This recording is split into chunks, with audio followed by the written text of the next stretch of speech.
যুদ্ধ নিয়ে যুদ্ধ বলিউডের সিনেমা না, এটা নিয়ে ফ্যান্টাসাইজ করবেন না, রোম্যান্টিসাইজ করবেন না। সুতরাং পরিষ্কার কথা হচ্ছে, আমরা বামপন্থীরা আমাদের দেশের সেনাবাহিনী যেভাবে চলছে, যে কথা বলছে, সেই রাস্তায় হাঁটছি। আর যারা দেশের ভিতরে কর্নেল সোফিয়া কুরেশির সামনে গিয়ে দাঁড়ানোর ক্ষমতা নেই, ওই জন্য সোফিয়া কুরেশি বলছেন we are a secular nation, Vyomika Singh বলছেন we are a secular nation, press meet করে বলছেন, সামনে গিয়ে দাঁড়ানোর ক্ষমতা নেই। সেকু মাকু বলে আমাদের এখানে গাল দিচ্ছে, আর যখন আমাদের রাজ্যের আমাদের দেশের সেনা জওয়ান ঝন্টু আলী শেখের বডিটা এলো, তখন বিজেপির একটা লোক যাওয়ার ওখানে সুযোগ পেল না। এই হচ্ছে এদের দ্বিচারিতা। বলেছে নরেন্দ্র মোদী তো ইসলামিক সন্ত্রাসবাদ বলতে পারছে না, তুমি আমার মুখে জোর করে বসানোর চেষ্টা করছো কেন? আমি বলে দিতে পারি, আগে নরেন্দ্র মোদী দেশের প্রধানমন্ত্রী, এই যে কালকে 8টার সময় যে ভাষণটা দিয়েছেন, ইসলামিক সন্ত্রাসবাদ বলেছেন? কেন বলতে পারলেন না? আমার প্রশ্ন, এক সেকেন্ড ওকে জবাব দিয়ে নি। প্রথম যেদিন স্টেটমেন্টটা করেছিলেন, কেন ইসলামিক সন্ত্রাসবাদ বলতে পারেননি?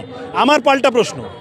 এই ইন্ডিয়ান আর্মি তারা বলছেন, colonel Sofiya Qureshi, wing commander Vyomika Singh একসাথে দাঁড়িয়ে বলছেন যে India is a secular nation, ধর্মনিরপেক্ষ দেশ। আমি আর্মির কথা শুনবো না? এখানে 3 বাটি অধিকারী সেকুমাকু বলে গাল দিচ্ছে। Colonel Sofiya Qureshi, wing commander Vyomika Singh, তারা বেশি বড় দেশপ্রেমিক? ভামিকা সিং তারা বেশি বড় দেশপ্রেমিক নাকি সজল ঘোষ বেশি বড় দেশপ্রেমিক? কার কথা শুনবো? আমরা দেশপ্রেমের রাস্তায় আছি। আমাদের আর্মি যেভাবে ভাবছে, আমরা সিপিআইএম, আমরা বামপন্থীরা সেই কথাগুলোই বলার চেষ্টা করেছি। যুদ্ধ কোনো দীর্ঘমেয়াদী সমাধান নয়। আমাদের যারা নৌসেনা, বায়ুসেনার কমান্ডাররা, সিনিয়র অফিসাররা, তারা প্রেসমিট করে এসে বলেছেন আমরা শুধু জঙ্গি ঘাঁটিগুলো ধ্বংস করার চেষ্টা করেছি, এটাই আমাদের প্ল্যান হওয়া উচিত। এই কথা যখন আমরা বলছি, তখন আমাদের ওপর লাফিয়ে পড়ছে। আমি যদি পাল্টা প্রশ্ন করি, সিমলা এগ্রিমেন্ট ব্রেক হলো কেন? ডোনাল্ড ট্রাম্প কে ভারত পাকিস্তান যুদ্ধ কী করবে না করবে তা ঘোষণা করার?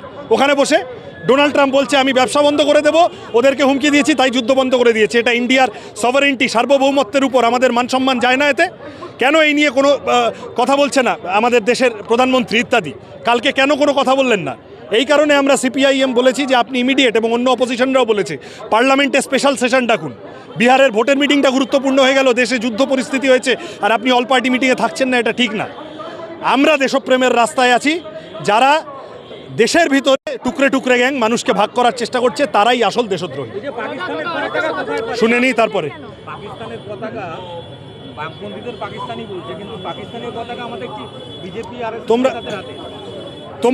তোমরা খোঁজ নাও, পাকিস্তানের পতাকা পোড়াচ্ছে বিধানসভার বাইরে।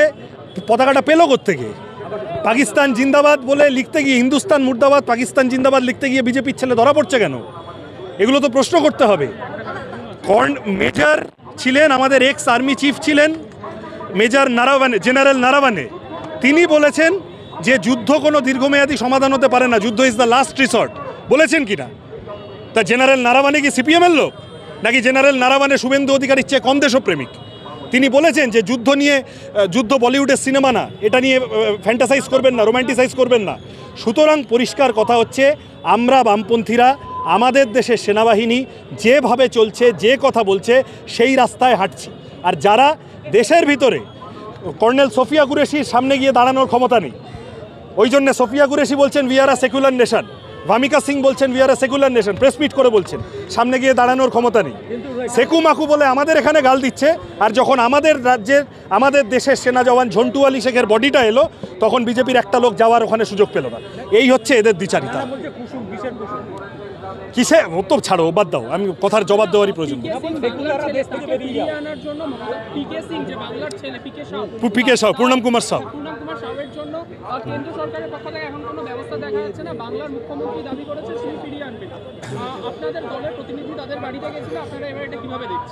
আমরা সবাই মিলে চাই, রাজ্য সরকারে যিনি আছেন, কেন্দ্রীয় সরকারে যারা আছেন, সবাই মিলে পূর্ণম কুমার সাউ, তিনি পাকিস্তানে আটক আছেন, তাদের সেনাবাহিনীর হাতে সম্ভবত, তাকে ফিরিয়ে আনুক। তিনি আমাদের দেশের নাগরিক, এবং আমরা সবাই চাই তিনি দ্রুত নিজের বাড়িতে ফিরে আসুন।